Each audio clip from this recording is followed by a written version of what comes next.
السلام علیکم ورحمۃ اللہ وبرکاتہ۔ اللہ تبارک تعالیٰ نے جب وحی کا سلسلہ کیا تو سب سے پہلی آیت اقرأ بسم ربک الذی خلق فرمایا، یعنی پڑھنے کا حکم دیا۔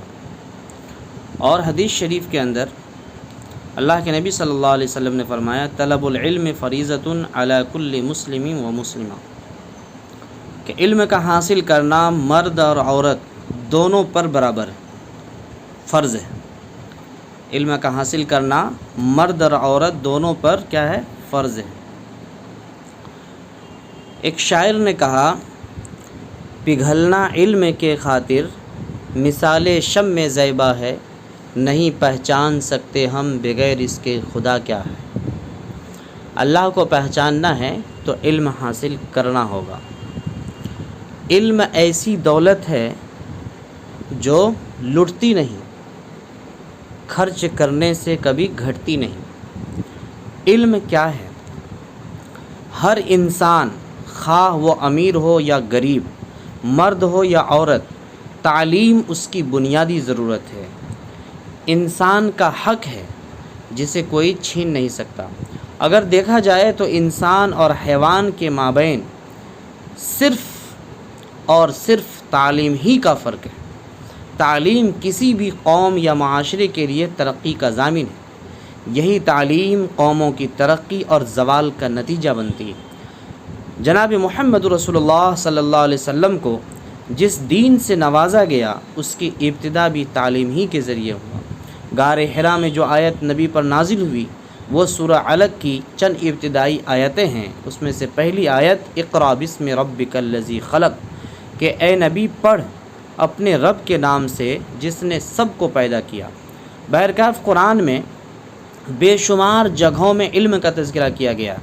مثال کے طور پر کہیں ارشاد ہوتا ہے یرفع اللہ الذین آمنوا منکم والذین اوتوا العلم درجات، یرفع اللہ الذین آمنوا منکم والذین اوتوا العلم درجات، کہ تم میں جو لوگ ایمان لائے اور جن کو علم سے نوازا گیا اللہ نے ان کے درجات بلند کر دیے۔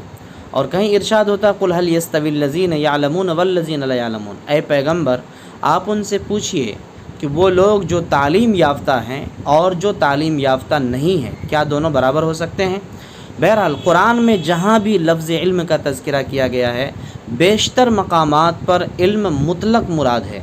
اس سے معلوم ہوتا ہے کہ علم اپنی ذاتی طور پر اپنی ذات کے اعتبار سے لامحدود ہے، اور اسلام نے اس کی لامحدودیت کو برقرار رکھتے ہوئے حکم دیا ہے کہ تم علم حاصل کرو۔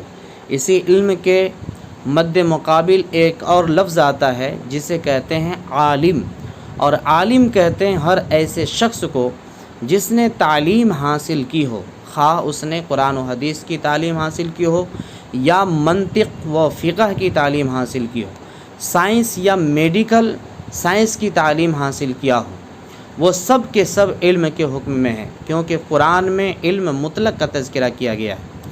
قرآن میں علم مطلق کا تذکرہ کیا گیا۔ آج ہم جن چیزوں کو سائنس اور ٹیکنالوجی کا علم کہتے ہیں اس کے حصول پر قرآن نے خاص طور سے توجہ دلائی ہے، کیونکہ قرآن میں جگہ جگہ پر اللہ تعالیٰ فرماتا ہے، کہیں فرماتا ہے افلا تعقلون، تم سمجھتے کیوں نہیں ہو، کہیں فرماتا ہے افلا یتدبرون، کہیں افلا یتذکرون۔ تو بہرحال تم لوگ سمجھ نہیں رکھتے۔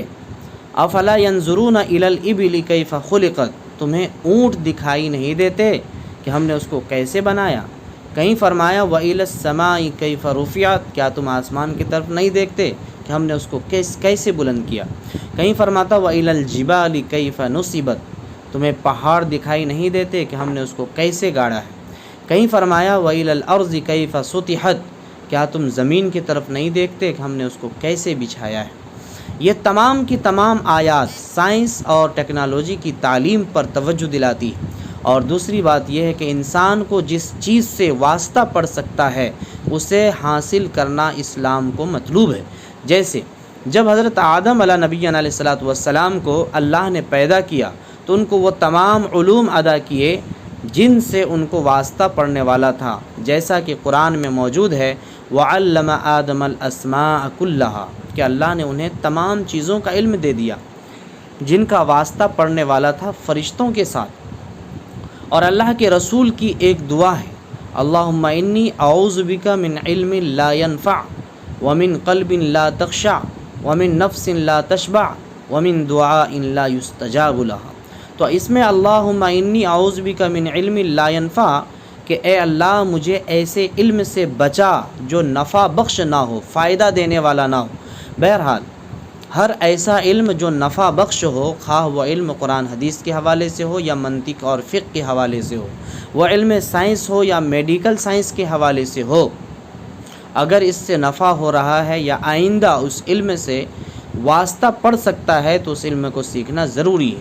بلکہ میں تو اپنے علم کے مطابق کہتا ہوں کہ ایسے علم کو سیکھنا واجب ہے، کیونکہ قرآن کی جو سب سے پہلی آیت نازل ہوئی وہ ہے اقرا، کہ تم پڑھو اور علم حاصل کرو، اور یہ امر کا صیغہ ہے اور امر وجوب پر دلالت کرتا ہے۔ اسی لیے حضور اکرم صلی اللہ علیہ وسلم کا فرمان ہے العلم فریضۃ علی کل مسلم، کہ ہر مسلمان پر علم حاصل کرنا ضروری ہے۔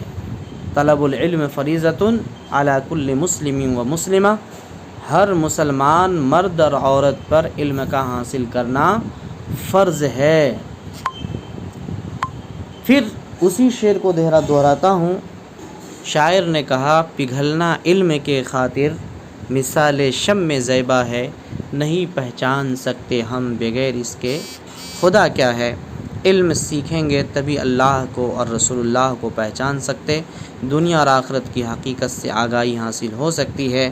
بہرحال اللہ تعالیٰ سے دعا کیجیے، اللہ تعالیٰ ہم سب کو علم حاصل کرنے کی توفیق عطا فرمائے، اللہ علم کی روشنی سے ہم سب کو بہرہ فرمائے، اللہ تعالیٰ ہم سب کے علم میں اضافہ فرمائے، اللہ تعالیٰ ہمارے نسلوں میں علم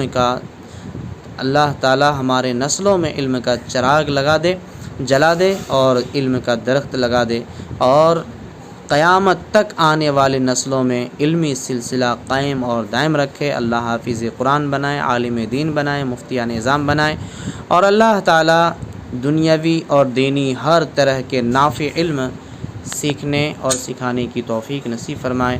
السلام علیکم ورحمۃ اللہ وبرکاتہ۔